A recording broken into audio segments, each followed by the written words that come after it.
السلام علیکم ورحمۃ اللہ وبرکاتہ۔ الحمد للہ رب العالمین والعاقبۃ للمتقین والصلاۃ والسلام علی سید الانبیاء والمرسلین۔ اما بعد، آج ہمارا 12واں سبق ہے جس میں ہم سورہ عصر کا ترجمہ، مختصر تشریح اور تفسیر پڑھیں گے۔ سورہ عصر مکہ میں نازل ہوئی، اس کی 3 آیتیں اور 1 رکوع ہے۔ امام شافعی رحمہ اللہ فرماتے ہیں کہ اگر لوگ صرف اسی سورت میں تدبر کر لیتے تو یہی سورت تمام انسانوں کے لیے کافی تھی۔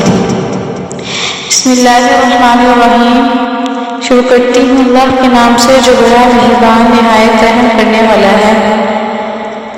حضرت عبید اللہ ابن حسن فرماتے ہیں کہ رسول اللہ صلی اللہ علیہ وسلم کے صحابہ میں سے 2 شخص ایسے تھے کہ جب وہ آپس میں ملتے تھے تو اس وقت تک جدا نہ ہوتے جب تک ان میں سے ایک دوسرے کے سامنے سورہ عصر نہ پڑھ لے۔ امام شافعی رحمہ اللہ فرماتے ہیں کہ اگر لوگ صرف اسی صورت میں تدبر کر لیتے تو یہی ان کے لیے کافی تھی۔ سورہ عصر قرآن کریم کی بہت مختصر سی صورت ہے، لیکن ایسی جامعہ ہے کہ بقول امام شافعی اگر لوگ اس صورت کو غور و تدبر کے ساتھ پڑھ لیں تو دین اور دنیا کی درستگی کے لیے کافی ہو جائے۔ والعصر، زمانے کی قسم، یعنی زمانے کی تاریخ اس بات کی گواہ ہے کہ لوگ ایمان اور نیک عمل سے محروم ہوتے ہیں، وہ بڑے گھاٹے میں ہیں، اس لیے کہ ایسی بہت سی قوموں کو دنیا ہی میں آسمانی عذاب کا سامنا کرنا پڑتا ہے، اور ہر زمانے میں اللہ پاک کی نازل کی ہوئی کتابیں اور اللہ پاک کے بھیجے ہوئے پیغمبر خبردار کرتے رہے ہیں۔ اگر ایمان اور نیک عمل کی روش اختیار نہ کی گئی تو آخرت میں بڑا سخت عذاب انسان کا منتظر ہے۔ ان الانسان لفی خسر، انسان در حقیقت بڑے گھاٹے میں ہے۔ الا الذین آمنوا وعملوا الصالحات وتواصوا بالحق وتواصوا بالصبر، سوائے ان لوگوں کے جو ایمان لائے اور نیک عمل کریں اور ایک دوسرے کو حق بات کی نصیحت کریں اور ایک دوسرے کو صبر کی نصیحت کریں۔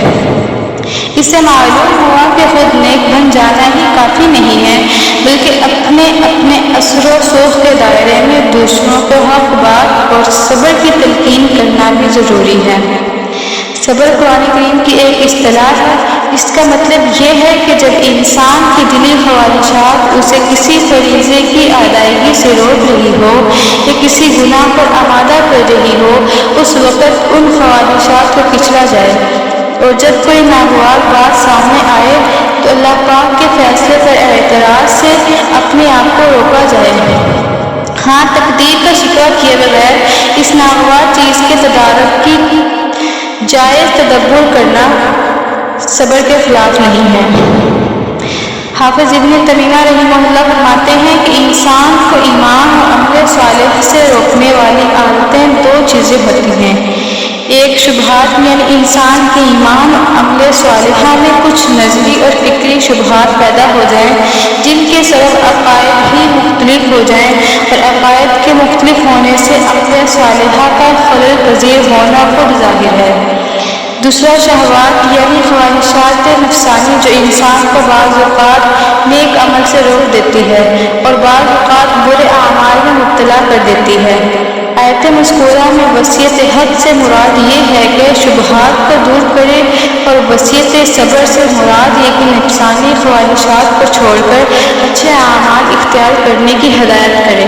اس کا خلاصہ یہ ہے کہ وصیت الحق سے مراد دوسرے مسلمانوں کی علمی اصلاح ہے، اور وصیت بالصبر سے مراد عملی اصلاح ہے۔ نجات کے لیے صرف اپنے عمل کی اصلاح کافی نہیں، بلکہ دوسرے مسلمانوں کی فکر بھی ضروری ہے۔ اس صورت میں مسلمانوں کو ایک بڑی ہدایت یہ دی کہ ان کو صرف اپنے عمل کو قرآن و سنت کے تابع کر لینا جتنا اہم اور ضروری ہے، اتنا ہی اہم یہ ہے دوسرے مسلمانوں کو بھی ایمان اور عمل صالح کی طرف بلانے کی مقدور بھر کر کوشش کرے، ورنہ صرف اپنے اعمال نجات کے لیے کافی نہ ہوگا، خصوصاً اپنے اہل و عیال اور احباب و متعلقین کے اعمال سیسہ سے غفلت برتنا اپنے نجات کا راستہ بند کرنا ہے، اگرچہ خود وہ کیسے ہی اعمال صالحہ کا پابند ہو۔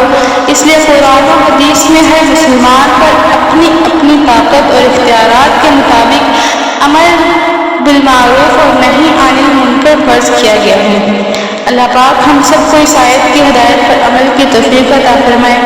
آپ سب کو آج کی ویڈیوز کیسی لگی کمنٹس میں لازمی بتائیے گا، اور کسی کو کسی بھی طرح کا کوئی سوال ہو تو لازمی پوچھیے گا، انشاءاللہ تعالیٰ جواب دیا جائے گا۔ تب تک کے لیے اللہ حافظ۔